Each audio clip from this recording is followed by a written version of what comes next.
हम लोग बात कर लेते हैं कुछ इंपॉर्टेंट सेक्शंस के बारे में जो कि सेल ऑफ गुड्स एक्ट के अंडर है। So section 2 sub section 1 define करता है बायर को। बहुत आसान सी चीज है इसलिए मैंने इसकी डेफिनेशन नहीं लिखी, लेकिन सेक्शन याद रखना जरूरी है कि सेक्शन 2 सब सेक्शन 1 डिफाइन करता है बायर को, यानी कि जो गुड्स खरीदेगा वो बायर होता है। तो उसकी डेफिनेशन लिखी हुई है सेक्शन 2 सब सेक्शन 1 में।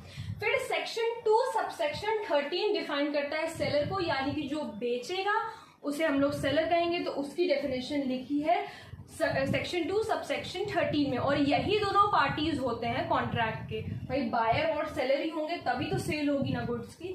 तो यही दोनों पार्टीज होते हैं इस कॉन्ट्रैक्ट की। फिर सेक्शन 2 सब सेक्शन 7 में डिफाइंड है गुड्स। अब गुड्स क्या क्या इंक्लूड करता है और क्या क्या एक्सक्लूड करता है वो सब इस डेफिनेशन में लिखा है।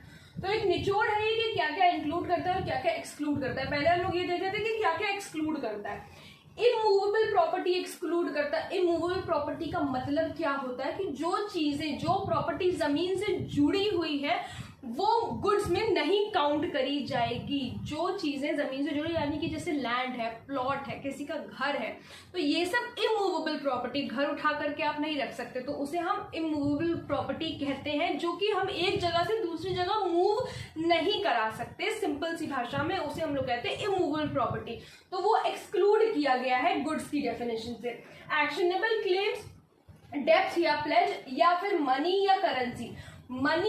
मनी या करेंसी का मतलब ये होगा कि जो करेंसी अभी इस वक्त चल रही है वो भी एक्सक्लूड, वो भी गुड्स में काउंट नहीं होगी, वो भी गुड्स में काउंट नहीं होगी। ठीक है, अब देख लेते हैं कि क्या क्या इंक्लूड करता है गुड्स की डेफिनेशन। तो ग्रोइंग क्रॉप्स, यानी कि फसल, जो उगती हुई फसल है, मान लीजिए गेहूं उगाया गया, तो देखो बात समझिएगा, इमूवेबल प्रॉपर्टी क्यों एक्सक्लूड किया। इमूवेबल प्रॉपर्टी का मतलब मैंने बताया कि लैंड, लेकिन लैंड पे गेहूं उगाया गया है तो उसे बेचा जा सकता है। तो growing crops can be included in the goods, ठीक है, उसे बेचा जा सकता है, लेकिन इमूवेबल प्रॉपर्टी को एक्सक्लूड किया गया है गुड्स की डेफिनेशन में।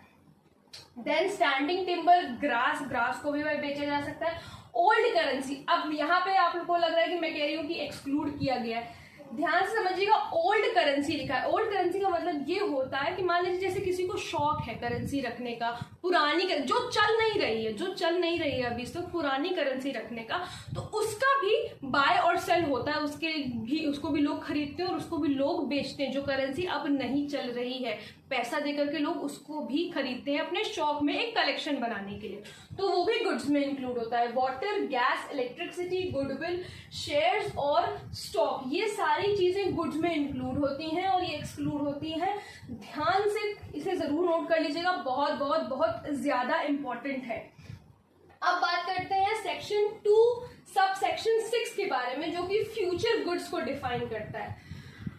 देखिए गुड्स भी दो तरीके के हैं, फ्यूचर गुड्स और कंटीजेंट गुड। तो सबसे पहले फ्यूचर गुड जानते हैं कि goods that will be manufactured और प्रोड्यूस्ड और acquired by the seller at the time the contract of sale is made. देखिए मान लीजिए, इसे एक एग्जांपल से समझिए। मान लीजिए कि आपके पास पेड़ है एप्पल का, ठीक है, you have an apple orchard, और उसमें आपका जो बायर है आपने उससे कहा कि जब इसमें 1000 एप्पल्स हो जाएंगे तो मैं तुम्हें बेच दूंगा, लेकिन एग्रीमेंट अभी 1000 एप्पल्स मतलब 1000 एप्पल्स हो गए, कच्चे नहीं, जब वो राइप हो जाएंगे यानी कि जब वो पक जाएंगे तब मैं तुम्हें इन्हें बेच दूंगा। यहाँ पर क्या हो गया, जो एप्पल हो गया वो फ्यूचर गुड हो गया। आप लोगों ने वही उस वक्त एग्रीमेंट कर लिया, आप लोगों का एग्रीमेंट हो गया, बायर भी बन गया, सेलर भी बन गया, पार्टीज भी हो गए कॉन्ट्रैक्ट के, आप लोगों का उस वक्त वहां पर एग्रीमेंट हो गया। लेकिन फ्यूचर गुड में एप्पल आ गया कि जब राइप हो जाएंगे, जब पक जाएंगे, तब हम इसे मैन्युफैक्चर करेंगे। वही लिखा है कि goods that will be manufactured और प्रोड्यूस्ड और acquired by the seller at the time the contract of sale is made. तो एग्रीमेंट हो चुका है, उस एप्पल का एग्रीमेंट हो चुका है, 1000 एप्पल का एग्रीमेंट हो चुका है, लेकिन अब जब ये पक जाएंगे तो हम इसे मैन्युफैक्चर करेंगे। तो फ्यूचर गुड, यहाँ पर फ्यूचर गुड क्या है, एप्पल।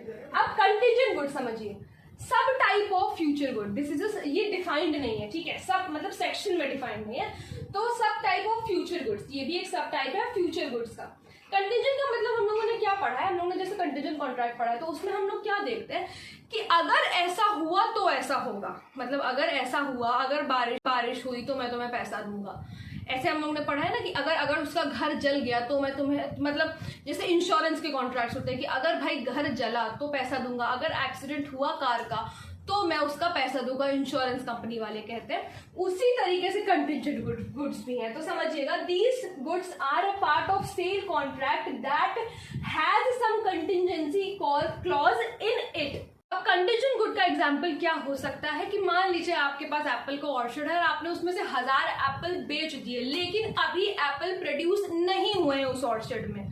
फिर से समझिएगा, आपने किसी के साथ एग्रीमेंट कर दिया कि मैं 1000 एप्पल तुमको बेच दूंगा, लेकिन अभी भी उस ट्री में अभी एप्पल नहीं हुए, मतलब the tree is yet to produce the apple, अभी भी उस ट्री में एप्पल प्रोड्यूस नहीं हुए। तो यहाँ पर ये क्या हो गया, एप्पल जो हो गया वो हो गया कंटिजेंट गुड। क्यों? क्योंकि सेल डिपेंडेंट है कि अभी क्या ही पता कि पेड़ में मान लो एप्पल हुए ही नहीं, तो जब एप्पल होंगे ही नहीं तो कोई कॉन्ट्रैक्ट नहीं बनेगा। तो ये सेल किस पे डिपेंडेंट है कि अगर एप्पल हो गए तो भाई बायर के पास चला जाएगा, नहीं हुए तो नहीं। तो दिस सेल इज डिपेंडेंट, यही कह रहा है कि कंटिजेंसी का क्लॉज होगा यहाँ पर कि उसने कॉन्ट्रैक्ट तो कर दिया कि ठीक है अगर एप्पल हुए तो मैं तुम्हें बेच दूंगा, लेकिन अभी भी ट्री में एप्पल है नहीं जिस वक्त उसने कॉन्ट्रैक्ट किया। ये हो रहा है कि अगर एप्पल होंगे तो मैं तुम्हें बेच दूंगा। तो ये कंटिजेंसी का कॉन्ट्रैक्ट होगा, कंटिजेंसी का क्लॉज हो गया उसमें कि अगर एप्पल होंगे तो मैं तुम्हें बेच दूंगा। उसी की तरह है, लेकिन थोड़ा सा डिफरेंस है कंटिजेंसी का, कंटिजेंसी क्लॉज का डिफरेंस है सब इस कंटिजेंट गुड्स में। दिस इज अ सब टाइप ऑफ फ्यूचर गुड, ये तो पढ़ ही लिया आप लोगों ने। सो आई होप आप लोगों को समझ में आ गया है। बहुत कोशिश की मैंने कि बहुत ही ज्यादा सिंपल भाषा में समझा सकूं। अगर कोई प्रॉब्लम हो तो please let me know in the comment section, और अगर आप लोग किसी टॉपिक पे वीडियो देखना चाहते हैं तो वो भी प्लीज मुझे जरूर बताइएगा। Thank you so much.